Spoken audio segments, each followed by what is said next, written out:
The Kelthari strike force moved through the disabled human vessel with practiced precision.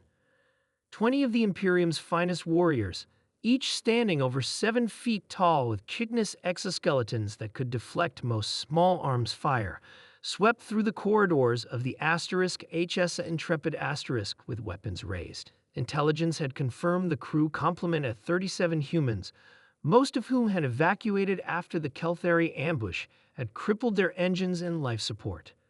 Commander Vexinar clicked his mandibles with satisfaction. The mission was proceeding exactly as planned. Disable the human scout ship, force evacuation, then board and extract their navigation data before destroying the vessel. The humans' expansion into this sector would be halted once the Imperium knew the location of their forward bases. Life signs detected in engineering section, reported Subcommander Krell, his multifaceted eyes gleaming in the emergency lighting. 2 human biosignatures. Vexinar gestured to his warriors. Proceed with caution. Remember, these are Death Worlders. Even unarmed, they are unpredictable. The warriors approached the engineering bay, weapons charged. The massive door was partially sealed. Battle damage had jammed it halfway open. Through the gap, Vexinar could see sparks cascading from the ceiling and hear a rhythmic clanging noise.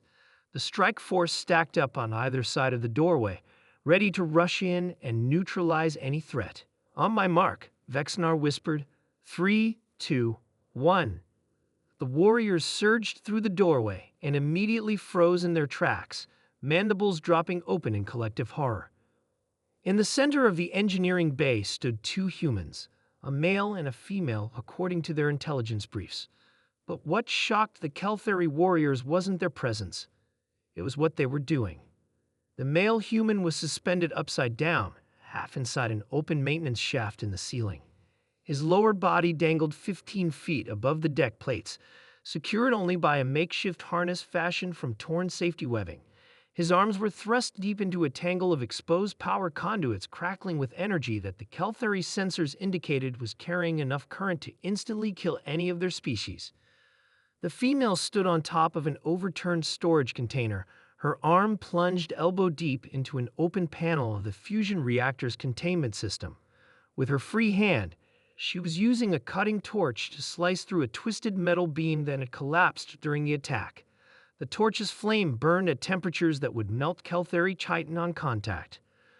Most disturbing of all, both humans were bleeding from multiple lacerations, yet seemed completely unconcerned by their injuries. "Hand me the bypass coupler," the male called out, his voice strained as arcs of electricity danced inches from his face. The female pulled her arm from the reactor panel, revealing burns along her forearm. She casually tossed a metal device upward. The male caught it one-handed, while somehow maintaining his position in the shaft. "Reactor containment at 37%, announced the ship's computer in a pleasant voice. "Critical failure in 8 minutes. The female human laughed. Actually, laughed as she wiped blood from a cut on her forehead. Plenty of time. Vexinar had led boarding parties for 20 cycles. He had fought the savage Rax, the merciless Horde, even the nightmarish silicon-based lifeforms of the Epsilon Void. But he had never witnessed anything like this. These humans were casually performing repairs that no sane being would attempt without specialized equipment and extensive safety protocols. "Got it," shouted the male, as the lights in engineering suddenly blazed to full power. He extracted himself from the shaft in a series of movements that seemed to defy their understanding of joint articulation, then dropped the full 15 feet to the deck, landing with practiced ease despite the ship's artificial gravity.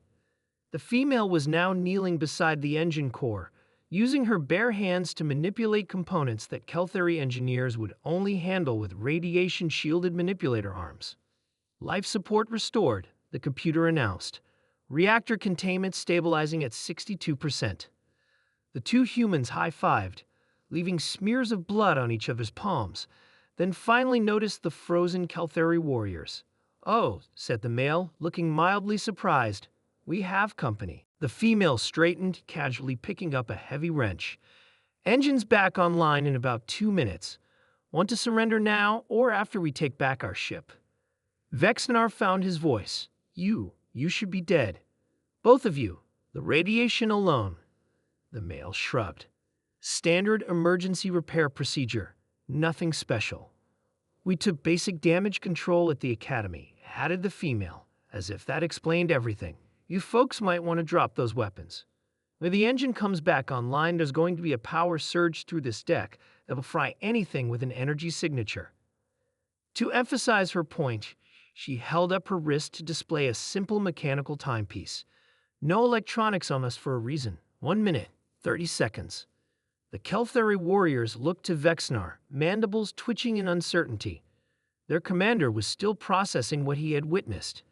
If these were the lengths humans would go to for emergency repairs, exposing themselves to lethal radiation, electricity, heat, and physical danger as if it were routine, what would they do in actual combat? All units withdraw immediately, Vexnar ordered, his voice barely steady. Return to the assault craft. As the warriors retreated, Vexnar cast one last glance at the two blood-smeared humans who were already turning back to their work, unconcerned by the retreat of what had been an overwhelming invasion force just moments before. In his report to Imperial High Command, Vexnar would recommend a full reassessment of human capabilities and, more importantly, a wide berth around their territories. Any species that considered these suicidal acts basic emergency repairs was not one the Imperium should antagonize. Some enemies weren't worth making, especially those from Death Worlds.